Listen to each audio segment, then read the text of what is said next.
नमस्कार, आपल्या न्यूजमध्ये आपले हार्दिक स्वागत आहे। आता आपण आजच्या ठळक घडामोडी। खाजगी व सेवा अंतर्गत काम करणाऱ्या पदविकाधारक पशुवैद्यकीय व्यावसायिकांच्या मागण्या मान्य करत म्हणून आज दिनांक 16/10/22 रोजी केसरानंद लॉन्स या ठिकाणी नाशिक विभागीय मेळावा सचिव डॉक्टर नारायण जोशी यांच्या अध्यक्षतेखाली भव्य मेळावा घेण्यात आला, असे प्रदेश सरचिटणीस डॉक्टर संजय पाटील यांनी माहिती दिली। मान्यवरांच्या हस्ते प्रतिमा पूजन करून दीप प्रज्वलन करण्यात आले। पदविकाधारक व पशुवैद्यकीय काम करण्याची जी कायदेशीर परवानगी द्यावी, पदवीधरांच्या सूचनेनुसार काम करावे, हे बंधन रद्द करावे। पशुवैद्यकीय दवाखाना श्रेणी 2च्या खूप जागा रिकाम्या आहेत, त्या जागा त्वरित भराव्या। पशुवैद्यकांना ग्रामीण भागात राहून उपचार करण्यासाठी शेड्यूल एस साठा खरेदी करणे आवश्यक आहे। अशा विविध मागण्यांसाठी चाळीसगावचे आमदार मंगेश चव्हाण यांना विशेष आमंत्रित केले होते।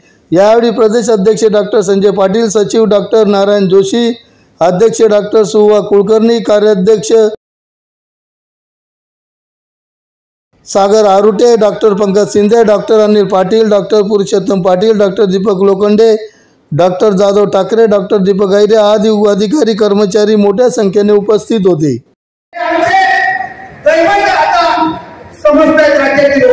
दादा हे प्रश्न तुमच्याकडे सुटणार नाही, तुमच्याबरोबर आमच्याबरोबर सरळ पाटील सर आहे, आमचे किरण भैया आहेत, हे सगळे बाकीचे मंडळी आहेत, परंतु याचं नेतृत्व आपण करावं। कारण की आपण कोणाच्या हातून तरी पशुवैद्यकीय सेवा दिली जाते, याचं बळ तुम्हाला माहिती आहे। जनावर कोण वाढवतं, सेवा कोण देते हे तुम्हाला माहिती आहे। त्यांना व्यावसायिक अधिकार कायदेशीर मिळाला पाहिजे, हे जोपर्यंत तुम्हाला मिळणार नाही तोपर्यंत दादासाहेब स्वस्त बसणार नाही। जाणीवपूर्वक कार्यक्रमाला आपण अधिकृत सुरुवात केली होती दादासाहेबांचा प्रवेश होईपर्यंत, म्हणून मी आदरणीय विद्यापीठाच्या मान्यवरांना विनंती करतो, हे कुणीही करू शकणार नाही, ही वस्तुस्थिती आम्ही पाठवतो।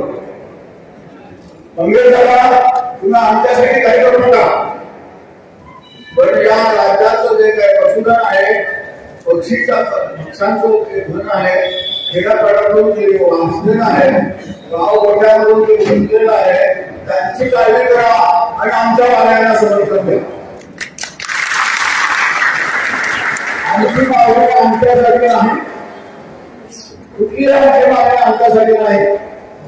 चांगलं शिक्षण द्या, शेतकऱ्यांचं भलं होईल, चांगल्या सेवा द्या, शेतकऱ्यांचं भलं होईल, चांगलं प्रशिक्षण द्या, शिक्षण द्या, चांगल्या सेवा शेतकऱ्यांना मिळतील। जेव्हा मला एवढं सांगायचं आहे की आम्ही बरेच काही केलेलं आहे, राष्ट्र पातळीवर सुद्धा आम्ही काम केलेलं आहे आणि त्या कामाच्या स्वरूपामध्ये आम्हाला आमचे हातचा कायम ठेवले पाहिजे।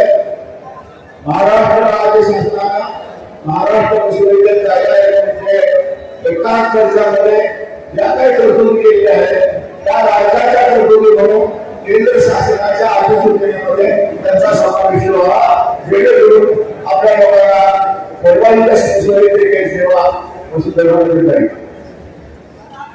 दुसरा मार्ग आहे मंगेशला साहेब 1920-21 मध्ये सर्वप्रथम हा राजस्थान गुजरात मध्ये हा रोगाचा प्रादुर्भाव झाला। 20-21 पासून 2 वर्ष हे संशोधन खातं झोपडे त्याला प्रश्न विचारला, काय करत होता तुम्ही, एसी मध्ये बसून काय करत होता, वॅक्सिन का झालं नाही आतापर्यंत, आता परवा बातम्या आली महाराष्ट्रातील वॅक्सिन काय करणार, हा जो मधल्या आयुष्यामध्ये नुकसान झालं त्याला जबाबदार होऊन त्याची चौकशी करा आणि त्यांची जे थिएटर असतील त्यांच्यावर कारवाई करा। हा आपल्या आजच्या